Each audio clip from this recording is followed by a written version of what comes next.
Nous allons travailler dans cette partie sur la notion d'inverse d'un nombre et on commence avec la définition, à savoir que deux nombres sont dits inverses l'un de l'autre si leur produit est égal à 1 ou si vous préférez, si la multiplication des deux nombres est égale à 1. Et donc on va commencer avec des exemples. D'abord, on demande de compléter, alors par une fraction, on va commencer d'abord par un nombre décimal, 2 fois un certain nombre qui vaut 1, c'est 2 fois 0,5, 2 fois 0,5 est égal à 1. Donc l'inverse de 2, eh bien c'est 0,5 parce que la multiplication de 2 avec 0,5 vaut 1. Mais on sait aussi que 0,5 peut s'écrire sous forme de fraction, sous la forme 1/2. Autrement dit, l'inverse de 2 est 1/2. Et nécessairement, l'inverse de 1/2 est donc 2, puisque 1/2 fois 2 eh bien, est égal à 1.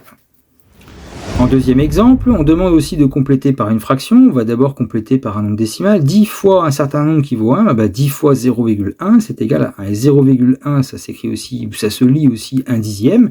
Donc 10 fois 1 dixième eh bien, est égal à 1. Autrement dit, l'inverse de 10 est donc 1 dixième. Et nécessairement, l'inverse de 1 dixième est donc 10.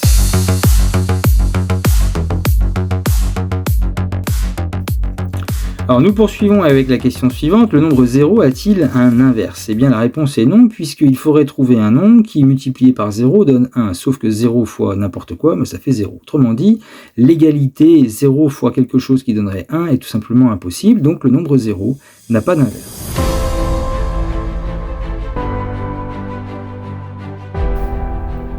Alors ensuite, pour un nombre non nul, comment allons-nous écrire l'inverse de x? L'inverse de x va s'écrire 1 sur x. Comme nous avons pu le voir dans la question 1, où l'inverse de 2, c'était 1/2. L'inverse de 10, c'était 1 dixième. Donc l'inverse de x, ça sera 1 sur x, ce qui permettra d'écrire la relation suivante. X fois 1 sur x est égal à 1, puisque un nombre multiplié par son inverse donne 1.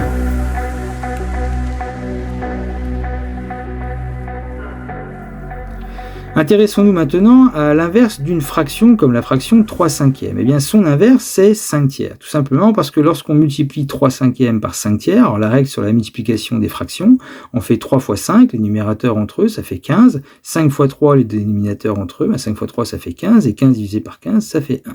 Donc, l'inverse de 3/5, c'est 5 tiers. Et finalement, on a une certaine logique, à savoir que inverser 3/5, c'est inverser le numérateur et le dénominateur. Voilà pourquoi l'inverse de 3/5, c'est 5 tiers.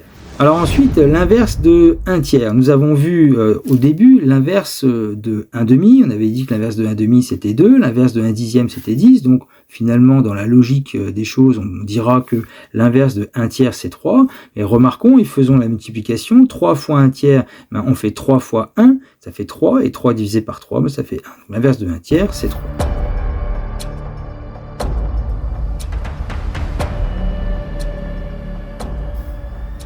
Donc après, eh bien, on peut s'intéresser à déterminer l'inverse des nombres que vous avez ici en première ligne. Donc à un nombre, on va associer son inverse. On a noté l'inverse de x, 1 sur x.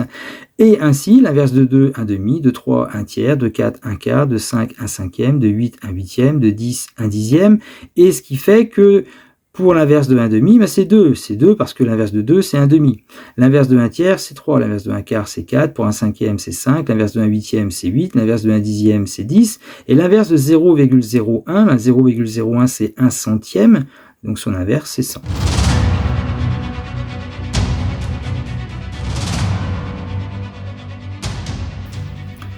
Nous finissons ce travail avec deux particularités. Tout d'abord, déterminer sans la calculatrice 1 sur 2 septièmes. Eh bien, c'est égal à 7/2. Tout simplement parce que 1 sur 2 septièmes, c'est 1 sur un nombre, et 1 sur un nombre, 1 sur x, ça veut dire l'inverse de x. C'est-à-dire que l'expression que vous avez ici, 1 divisé par 2 septièmes, il faut le lire l'inverse de 2 septièmes. Et comme on a pu le voir, pour une fraction, l'inverse de 2 septièmes, eh bien, c'est 7/2. Et donc, pour la deuxième, 1 sur 1 sixième, il faut le lire comme l'inverse de 1 sixième. Et l'inverse de 1 sixième, c'est 6. Donc 1 sur 1 sixième est égal à 6.